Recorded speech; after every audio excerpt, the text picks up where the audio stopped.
François Bon, tiers livre, cycle été 2024, c'est la proposition numéro 27 sur les 40. Et encore une petite bifurcation, c'est normal, à mesure qu'on avance dans le cycle là et que le terme du voyage se prépare, et forcément que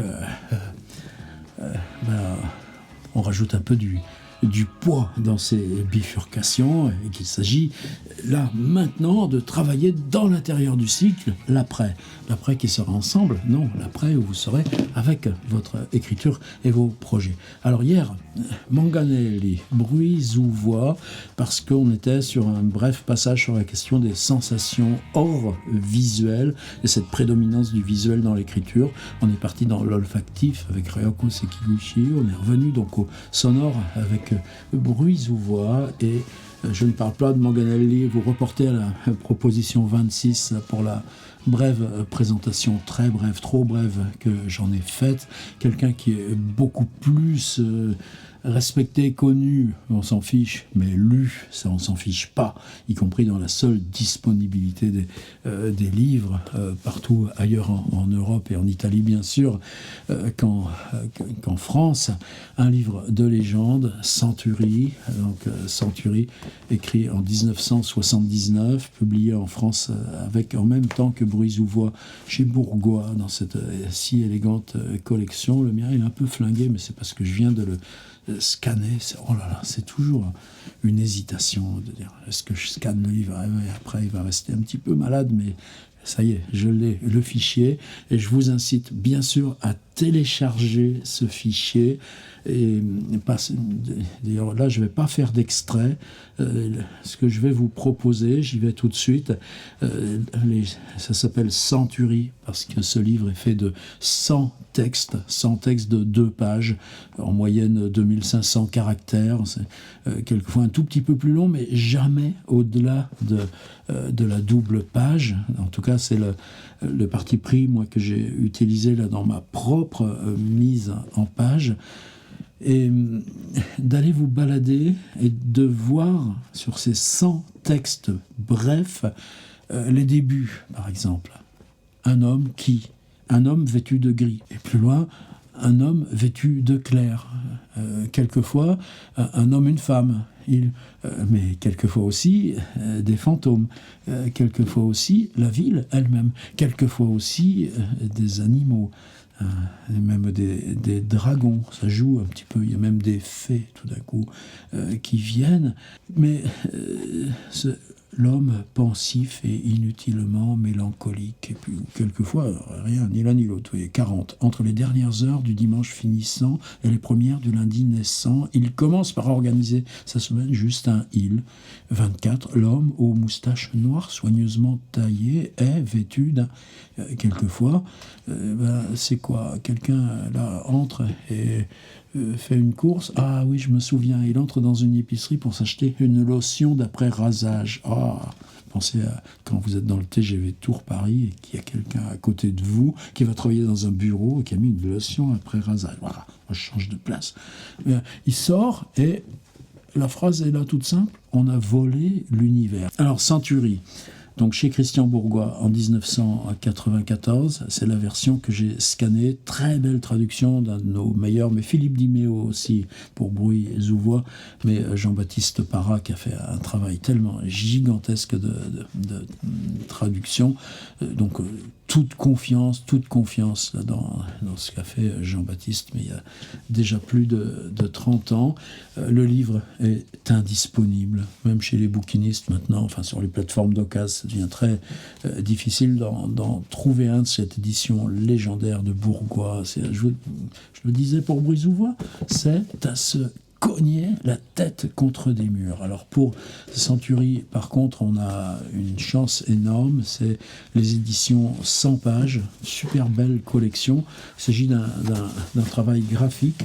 Alors là, ils se sont arrangés pour que la mise en page plus serrée et le grand format du livre fasse que même si c'est 2500 caractères, donc un texte qui normalement calibrés à 2 pages et pas une, tiennent sur une seule page, ce qui change aussi le rapport au texte, entre l'appréhension globale et le rapport visuel.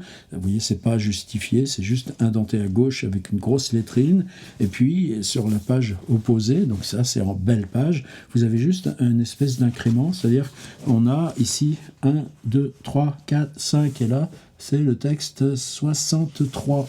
Et si vous allez jusqu'au bout, eh bien, tout d'un coup, la page sera remplie par, là, on est au 91, tandis qu'au tout début, vous voyez, on a un tout petit embryon de compte, puisque là, c'est 1, 2, 3, on est dans le 3e texte. Alors, une magnifique édition. Je suis un peu surpris des fois de leur choix, parce que vous cherchez le nom de l'auteur, ben non, il n'y a pas. Par contre, il y a comment Manganelli lui-même présentait son texte. Si on m'autorise une suggestion, voici quelle serait la meilleure façon de lire cette brochure, mais elle est coûteuse. Acquérir le droit d'usage d'un gratte-ciel qui est autant d'étages qu'il y a de lignes dans le texte qu'on va lire. Placer un lecteur à chaque étage, livre en main, confier une ligne à chaque lecteur, à un signal donné, le lecteur suprême commencera à se précipiter du sommet de l'édifice et au fur et à mesure de son passage devant les fenêtres, le lecteur de chaque étage lira à haute et intelligible voix la ligne qui lui est destinée. Il est nécessaire que le nombre d'étages corresponde à celui des lignes et qu'il n'y ait pas entre l'entresol et le premier étage de méprise susceptible de provoquer un embarrassant silence avant le fracas, etc. Ce petit volume contient en peu d'espace une vaste et attrayante bibliothèque. Il renferme en effet 100 romans fleuves, mais travaillés de manière si anamorphique que le lecteur hâtif n'y verra que des... il se préoccupe peu de la lisibilité globale. C'est un peu plus choquant parce que si vous cherchez par exemple le nom du traducteur, il faut aller retrouver ici Jean-Baptiste Parra, et puis si vous cherchez le prologue, là je ne vais même pas découper cette page puisque c'est la reprise exacte du Christian Bourgois, on a un prologue, figurez-vous, d'Italo Calvino. Et évidemment, le prologue d'Italo Calvino sur son lien à Manganelli, je l'ai laissé dans le fichier que vous allez télécharger. Mais donc, on peut, là, nous, mais vous, probablement même parmi vous, il y en a déjà qui l'ont, ce texte dans ce livre, dans leur bibliothèque, cette recherche graphique là, des éditions 100 pages, avec la traduction Jean-Baptiste Parra. Et prenons par exemple ce mot d'anamorphose. Qu'est-ce que vous connaissez en anamorphose?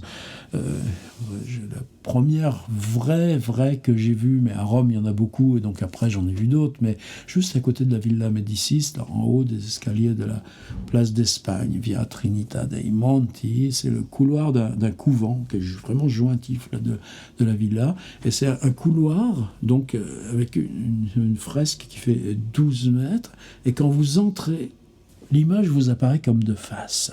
Par contre, à mesure que vous longez le couloir, vous n'avez plus que la déformation. Ça veut dire que ce qui vous apparaît comme un texte en double page, là j'ouvre au hasard et je tombe sur 45, eh bien c'est l'image reconstituée d'un roman fleuve, donc un roman de 240 ou de 400 pages, mais parce que l'angle de vue ici c'est longitudinal, eh bien il ne fait plus que 2 pages. Mais je pense que si Giacomelli lui-même, oh non mais encore, Mario Giacomelli, non ici on est chez Giorgio Manganelli, Mario Giacomelli, ça n'a rien à voir. C'est ce photographe géant. J'aperçois là-bas mon livre de Giacomelli. Pour moi, un des plus grands photographes. Et tu vois, Giacomelli, Manganelli, Giacomelli. Ben, des fois, je prononce un pour l'autre.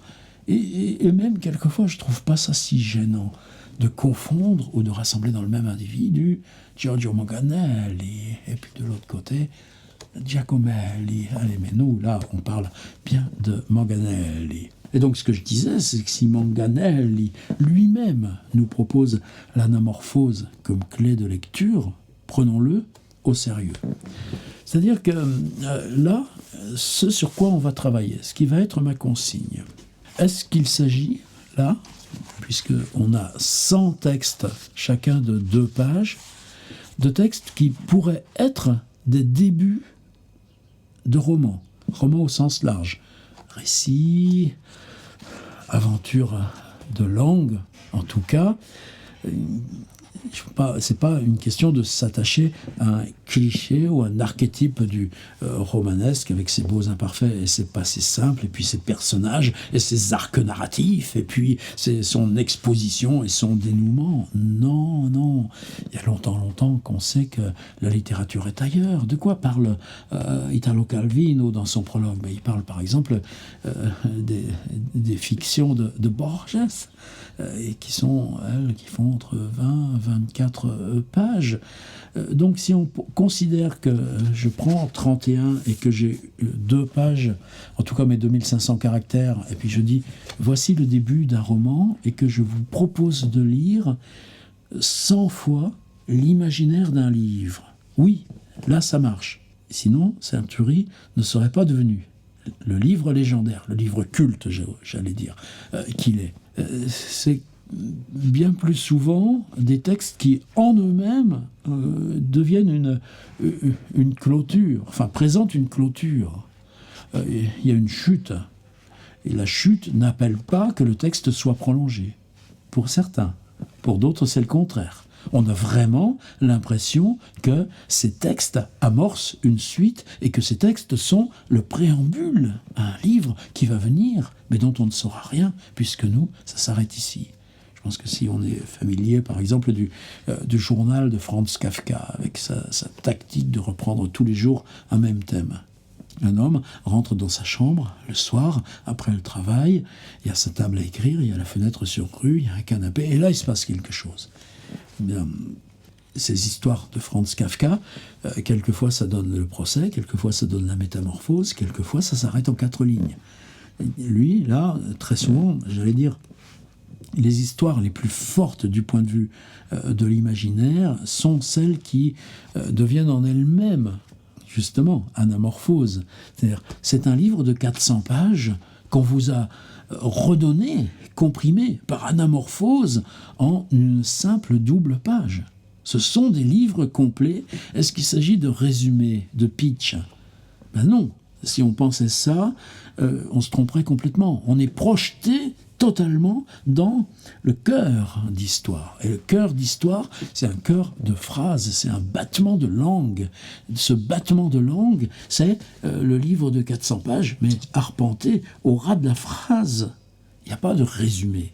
Il n'y a pas d'annonce, c'est pas une 4e de couve, c'est pas des thèmes pour être exploités. C'est des fragments de romans et des fragments qui sont la condensation d'un livre tout entier. Alors nous, comment on va faire? 64. Le jeune homme qui attend que le feu passe au rouge pour traverser, se ranger. Vous avez le fichier, vous avez les 100 histoires, feuilletez le PDF et regardez les incipits. De temps en temps, disons 2 ou 3 fois par mois, cet homme reçoit des appels téléphoniques qui pourraient ne pas lui être destinés. C'est rien. Écoutez, c'est une invention qui est très souvent 2 fois sur 3 ancrée dans un fantastique extrêmement troublant. Mais si je prends simplement dans Saint-Tury la suite des premiers textes, vous prenez aussi 1 minute pour regarder le 1 et le 100, puisque de quoi il s'agit dans le 100? Il s'agit d'une mise en abîme. Un écrivain écrit un livre sur un écrivain qui écrit 2 livres, l'un et l'autre sur 2 écrivains, dont l'un écrit parce qu'il aime la vérité, l'autre parce qu'elle lui est indifférente. Il y a un titre italien de Giorgio Manganelli qui n'a jamais été repris en français. La littérature comme mensonge. Et quand Calvino commence à parler de Manganelli, c'est le premier livre qu'il cite. Qu'il suffise de dire que son texte théorique fondamental s'intitule Letteratura come menzogna, de la littérature en tant que mensonge. Mais je reprends la suite des textes. 2. Un homme de culture moyenne et de mœurs convenables rencontra 3. Un homme des plus méticuleux a fixé 3 rendez-vous pour le lendemain après-midi. Le premier avec 4. Vers 10 heures du matin, un homme instruit, d'humeur passablement mélancolique, avait découvert la 5. Un homme qui n'avait tué personne fut condamné à mort pour homicide. 6. Un homme qui sait le latin mais a oublié le grec fait les 100 pas dans sa maison, il attend un coup de téléphone. 7. L'homme en costume sombre, à la démarche prudente et pensive, sait qu'il est poursuivi, etc., etc. Ma consigne, et c'est là où nous, le cycle, va prendre une autre allure, progressivement, tranquillement. Je pense que toute la question, quand on travaille de cette façon-là, c'est de ne pas demander à l'écriture d'accomplir. C'est de ne pas demander à votre contribution une preuve. Et vous dites, là j'ai écrit 26 textes, puisque vous en êtes à la 27, comment ces 26 constituent un livre et un projet. Là, ça va être le blocage complet. C'est pas comme ça qu'on va travailler. On va continuer d'avancer dans nos propositions, mais ces propositions, elles, vont commencer à jouer les unes par rapport aux autres. La question, mais ce thème du rétrospectivement, le regard rétrospectif que Balzac porte sur l'ensemble de ses livres déjà écrits et comprend que ça s'appellera la comédie humaine. Ben ouais, c'est Proust qui écrit un si beau passage là-dessus dans La prisonnière qui dit rétrospectivement. Et Proust y renverse le paradoxe. Comment moi je peux construire une cathédrale, une des métaphores au travail dans la recherche, sachant que ce qui constituera mon livre comme cathédrale ne peut être que rétrospectif. Et là, c'est des questions évidemment passionnantes pour la littérature. Nous, on va être beaucoup plus simple. Faire 2 pages, moi je crois que c'est encore une fois, là, dans cette première étape de bifurcation, le fractionnement qui va être notre principal outil. Fractionnement, dans le sens où, là, est-ce que Manganelli nous propose 100 débuts de romans? Non. Est-ce qu'il nous propose 100 images de livres? Oui. Est-ce que nous, si on se concentre sur une image de livre, on va pouvoir trouver la bonne d'un seul coup? Non. C'est-à-dire que la fausse piste serait de dire, ok, on est comme dans le cycle nouvelle qu'on vient d'explorer récemment, et je fais une nouvelle de 2500 signes qui soit une histoire, et ça peut être très beau, fantastique, à elle seule. Non. C'est faire des débuts de livres. Oui, parce que si on se regarde autour de soi et on cherche dans sa propre bibliothèque, est-ce qu'on se souvient des premières pages des livres? Il faisait 32 degrés, le boulevard Bourdon était désert, et on sait ce qu'il y a juste après, entre M. Bouvard et M. Pécuchet. C'était à Mégara, dans les faubourgs de Carthage, et on sait ce qui s'amorce et qui nous fera lire Salammbô. Bon, il suffit, pas besoin de regarder vos étagères, regardez dans l'intérieur de votre tête. C'est quoi vos livres les plus importants? Est-ce que ces premières pages, elles ont une rémanence plus particulière? Attendez, je suis en train, sous les jours, je me fais un petit moment dans Crime et Châtiment de Dostoïevski, traduit par Markovitch, André, chez Actes Sud. Vous pensez Dostoïevski? Est-ce que vous vous souvenez des premières scènes initiales des livres de Dostoïevski qui vous ont le plus marqué? Bien sûr. C'est juste ça. C'est-à-dire on va travailler sur des idées de première page de livres. Et si c'est une, je pense que Manganelli, ce qu'il nous lègue de plus précieux avec Century, c'est de nous en proposer 100, qui sont autant de variations quelquefois très minces. Prenez le thème dragon, prenez un homme, une femme, et vous prenez ces phrases extrêmement banales. Un homme paisible. Histoire d'un homme paisible. Moi, je vous suggérerais de ne pas faire des textes forcément longs. Oh, il y en a qui vont être heureux si je dis ça. C'est pas pour se débarrasser de l'exercice en 3 fois 5 lignes. C'est mieux si vous le faites en 3 fois 10 lignes, ou en 3 fois 15 lignes, ou en 3 fois 25 lignes. Mais d'amorcer des premières pages possibles, et par exemple, d'essayer 3 premières pages possibles. Après, justement, de ne pas demander de contrôle, de ne pas demander de preuve. Ne demandez pas, quand vous rédigez ces premières pages, oui, ça c'est le début de mon livre. Non, non, non, on reste dans la simulation, dans l'approche. Par contre, j'ai une autre demande, une seule demande.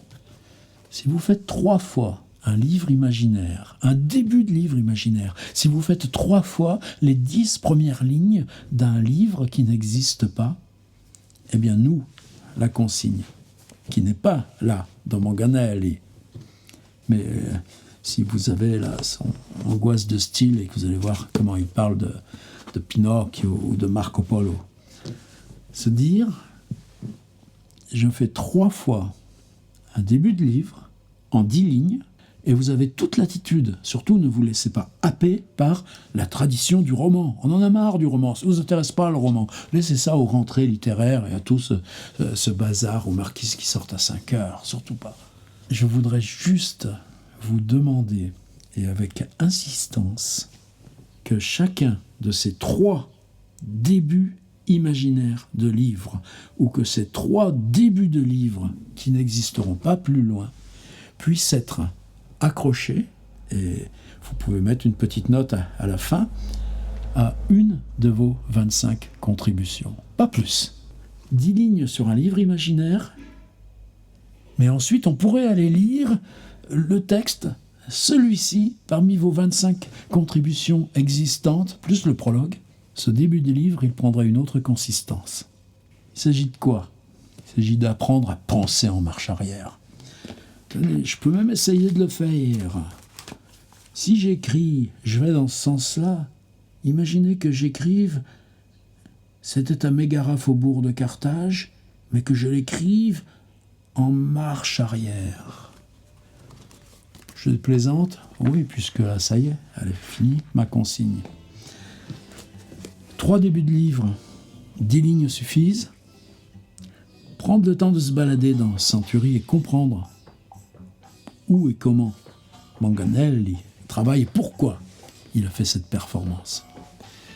Et la seule contrainte, la seule consigne, c'est que une fois ces 10 lignes mises en ligne sur le blog, eh bien, il y a une petite étoile à la fin. La suite sera portée à telle contribution. C'est la 11, c'est la 9, c'est le prologue, c'est la 25, c'est la 21, peu m'importe. 3 débuts de livre, mais à la fin, on dit, tiens, si vous voulez continuer cette idée-là, allez voir ce texte-là. Un texte vôtre, bien évidemment. Voilà, pour moi c'est grave, c'est une bifurcation de l'atelier, et quand c'est grave et qu'on sait que c'est une bifurcation, toute la question, toute l'attention va être portée sur « on s'en fiche, ça compte pas, on ne demande pas que ça fasse la preuve ». C'est juste qu'on entre dans un nouveau paramètre de l'écriture, celui de l'assemblage, et celui que la construction, la continuité d'un livre, elle résulte précisément d'une stratégie d'écart et de distanciation des séquences. Ça, on y reviendra. Je vous souhaite un bon Manganelli.